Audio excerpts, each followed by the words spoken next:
8e année d'activité pour Didier Fourdrin, ancien salarié dans les travaux publics, qui décide il y a 10 ans de changer de métier à la suite de problèmes de santé. Lui, qui a toujours aimé travailler de ses mains, décide de se lancer dans la vannerie.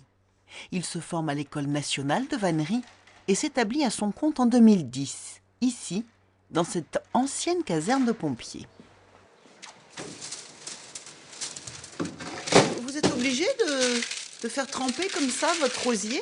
Ben oui, parce que si on ne faisait pas tremper l'osier, à sec, il casserait directement. Tandis que là, une fois que vous l'avez trempé, vous voyez, il est hyper souple pour le travailler. Mais il faut le travailler rapidement. Oui, parce que s'il y a trop de chaleur, après il sèche trop vite et il casse. Là, on va le mettre sous la bâche. Comme ça, avec les autres. Là.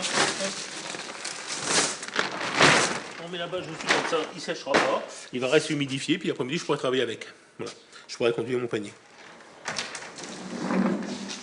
Installé sur une sellette et un banc en biais pour que l'eau puisse s'écouler, Didier peut passer des heures à tresser des pièces de toute taille. Là, un panier à bois que lui a commandé un particulier, des paniers de course ou de boulanger, des salons de jardin ou même des kiosques. Didier réitère les gestes anciens de nos ancêtres qui confectionnaient eux-mêmes les contenants nécessaires pour porter fruits et légumes.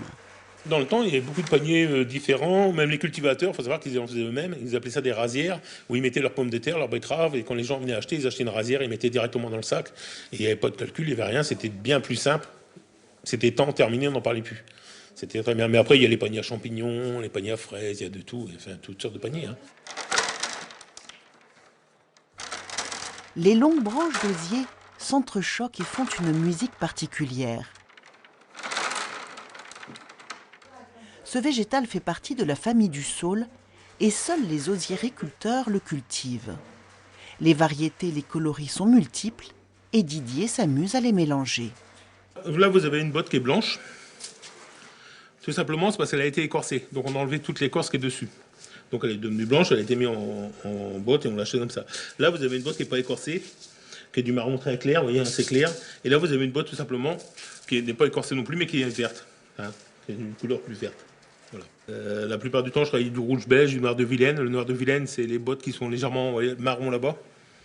Je m'en sers pour faire toutes mes anses, donc en noir de Vilaine parce que c'est beaucoup plus costaud et puis ça tient bien, quoi.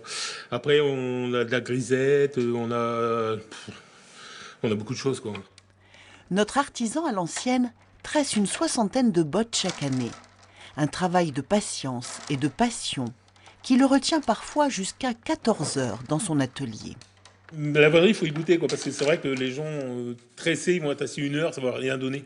Mais quand on a passé une journée à tresser, qu'on a fini le panier, qu'il est terminé, qu'il est vraiment très joli, quoi, comme ça que j'ai fait derrière, bah, on est content, quoi. Ça sort de mes mains, quoi. C'est pas, il n'y a pas de machine, il n'y a rien, il n'y a pas de vis, il n'y a pas de clous, c'est simplement entrelacer les brins d'osier pour que ça tienne. C'est surtout ça qui est intéressant, quoi. Puis on fait de belles choses.